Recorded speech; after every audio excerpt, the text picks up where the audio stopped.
Welcome back to the Mel Robbins Show. We're back with sisters Adele and Amanda, and Adele is nearly 500 pounds and just learned that she's not only addicted to food, but she's addicted to attention. And, you know, Adele, it's very clear that nobody can do this work for you, but you. That's right.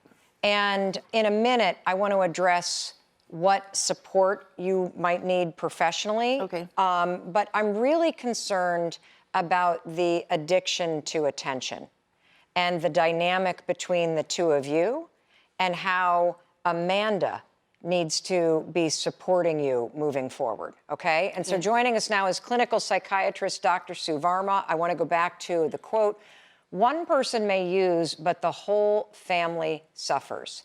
So Dr. Varma, let's start with the addiction to the attention. And what does Amanda need to know? What do these sisters need to know if we are going to try to end the addiction to negative attention? Yes. And what I'm hearing when we talk about addiction, everybody in the family plays a role, right? And in this case, Adele, you've assumed the role of the sick person. You've assumed the role of the negotiator.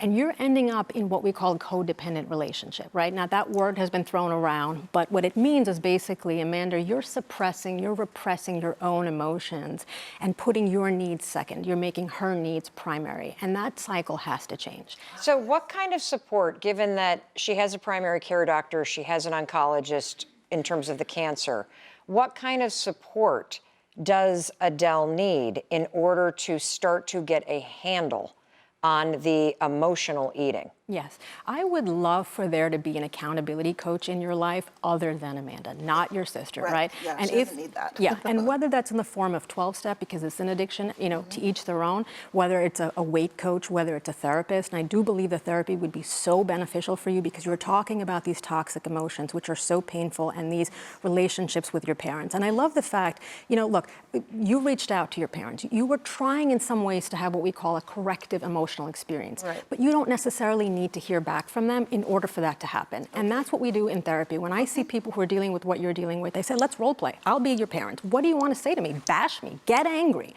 And then allow the therapist to say back to you what you need to hear from your parents. That's soothing, that calming. So I really would like for you to, in addition to the treatment that you're getting already, is to add a therapist as well as some form of a coach. And if you're open to 12-step, because they talk about the powerlessness and giving it up to a higher power, the higher power could be the rooms. Everybody here cares about you. We're all listening to the story and we're all breaking inside, right? Thank you. For both of you. Yes. For both of you. So here's what I would add to this. Here's a piece of advice for you. Okay. Because I'm really concerned about the dynamic with the negative attention. When you're about to reach out for her, I want you to ask yourself a simple question. You ready? Okay. Am I looking for attention? Or am I trying to connect with her? Okay. Negative attention is going to be in the form of venting, in the form of complaining, in the form of looking for sympathy, in the form of sharing how much you're struggling, versus connecting with her about what's going on in her life. You could decide, Amanda, in terms of your own boundaries, are you available to talk about the topic of health and weight or not? So when it comes to ending the cycle of negative attention, a boundary that's very clear is to say, I'm available to talk to you about anything you want. You want somebody to tell you you're beautiful? I am there for you. You want somebody to talk about what's going on in the news or our family, or you want to know what's going on with your nieces and your whatever. I am available. I am not available to hear you complain about your health or your weight, because you have support there that's professional, and I am not available for that. Can I say something about that? Yes. We have another sister who she's done that with, and she's done very well with it, setting that boundary. Well, how would you do with her setting that boundary with you?